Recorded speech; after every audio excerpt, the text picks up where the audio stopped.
안녕하십니까? 배팅 부동산 트럼프 당선 관세의 시대 아파트는 짐이다. 진행하도록 하겠습니다. 일단은 트럼프 이야기부터 합니다.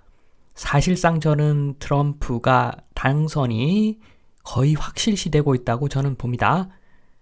얼마 전에 트럼프 해리스 토론할 때 해리스가 똑똑하다, 압승을 했다라고 했는데 문제가 많았죠.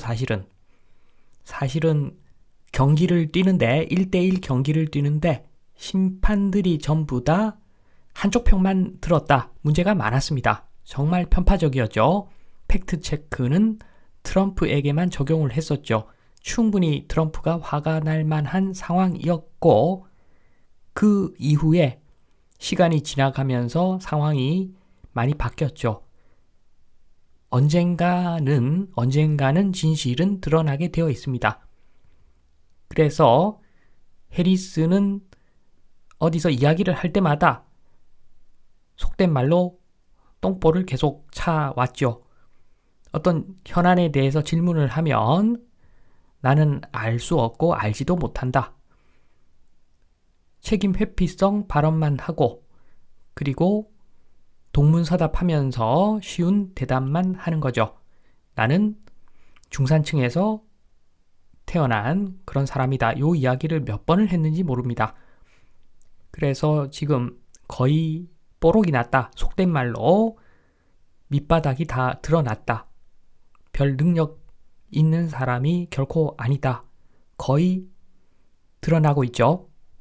반면에 트럼프는 엄청난 지식과 엄청난 개인기를 자랑하면서 여러 군데 자진해서 나가고 있습니다. 토론을 회피했다라고 하는데 그런 편파적인 토론에 안 나갈 뿐이고 정말로 활동 많이 합니다. 트럼프는. 해리스는 거의 활동을 소극적으로 하고 있는데 트럼프는 적극적으로 자기가 어디 나갑니다. 지금 보시면은 조 로건 구독자 1790만 명을 확보하고 있는 요 유튜브 여기에 나가가지고 트럼프가 3시간 동안 계속 떠듭니다. 어떤 질문을 해도 막힘없이 이야기를 술술술술 합니다. 이거 보고 있으면 역대급으로 똑똑한 사람이구나 생각이 듭니다. 흔히들 트럼프 하면 또라이라고 하는데 본인이 그런 이야기도 합니다. 군인들 입장에서는 내가 사람들이 또라이라고 하니까 더 좋다. 내가 또라이니까 미국 군대를 우습게 못 보는 것이다. 이런 이야기까지 하는 여유까지 있는데 정말로 똑똑한 사람 같습니다. 조회수도 엄청나고 그리고 여기만 나간 게 아니죠. 맥도날드에서 알바도 하고 이발소 가서 민생 이야기도 들어보고 여기서도 대본 없이 그냥 질문하면은 바로바로 답을 해줍니다. 엄청나게 말도 못하게 똑똑한 사람 같습니다. 특히나 블룸버그 뉴스에서 경제 전문가하고 대담을 해도 전혀 밀리는 게 없습니다. 경제 전문가가 오히려 버벅대는 상황을 만들어내는 트럼프였습니다. 엄청나게 정말 똑똑합니다. 여기서 드러난 트럼프의 방향은 명확합니다. 한마디로 멕시코에서 수입을 해도 중국 우회로 멕시코 공장 짓고 또는 미국인들이 저렴하게 만들기 위해서 공장 멕시코로 이전하면은 필요하면은 관세를 1000% 때려버리겠다. 요게 트럼프 입장입니다. 모든 것은 미국에서 만들어서 미국에서 팔아라. 미국에서 팔려면 모든 걸 미국에서 만들어라. 요게 명확한 트럼프의 입장이고 그리고 지금 바이든 정부하고는 달리 팁하고 초과수당은 아예 소득세를 면제를 해주겠다. 저소득층 입장에서는 지금 안 좋죠. 주가는 오르는데 저소득층하고 아무 관련이 없습니다.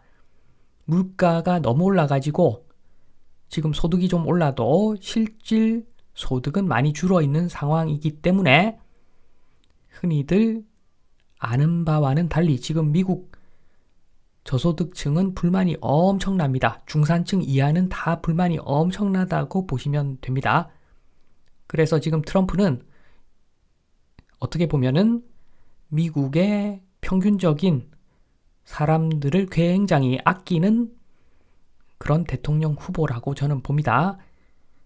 그러니까 실질 소득을 올려줘서 물가가 올라가더라도 그거보다도 훨씬 더 소득을 많이 올려줌으로써 사람들 소비를 하게 하고 그리고 생활을 개선시키겠다. 요게 지금 명확한 트럼프의 입장입니다. 그래서 이런 저소득층, 중산층들의 세금 면제를 관세로 대체를 하겠다. 관세로 대체를 해버리면 해외에 있는 공장들이 미국 안으로 또 많이 들어오겠죠. 그러면 예를 들어서 한국에 공장을 지어야 되는데 그것을 미국에 지어버리면 한국 입장에서는 그만큼 투자가 없어져 버리는 거고 미국 입장에서는 그만큼 투자가 늘어나는 것이기 때문에 미국만 좋아지는 상황을 이런 식으로 만들겠다.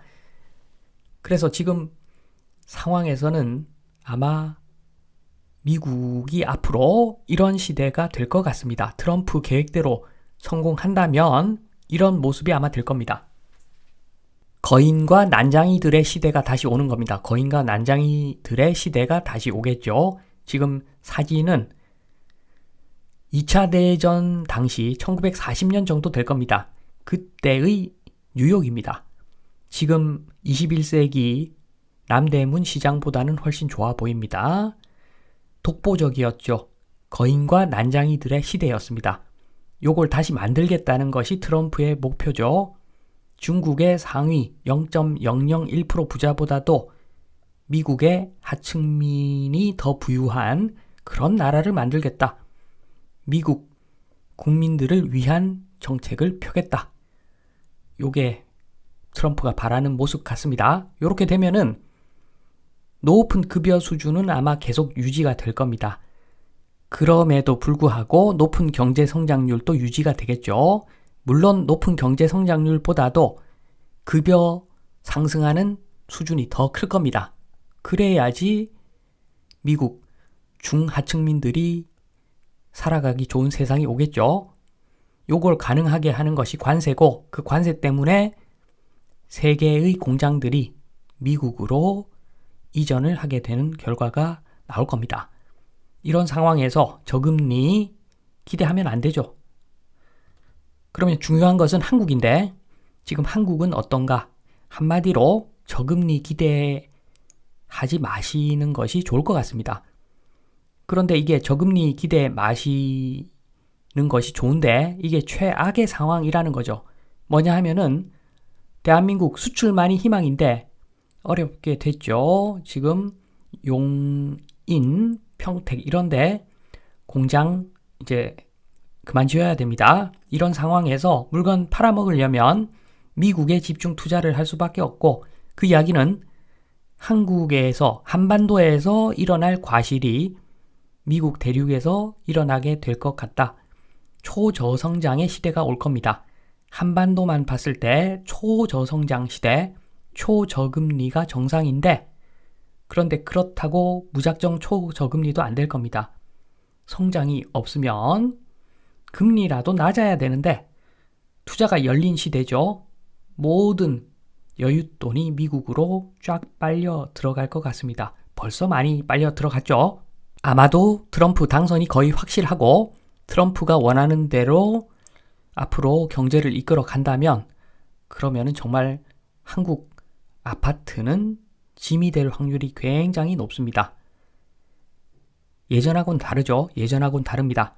미국의 반짝반짝 빛나는 도시들이 엄청나게 많이 늘어날 것이고 그만큼 다른 나라에 있는 도시들이 맛이 갈 겁니다.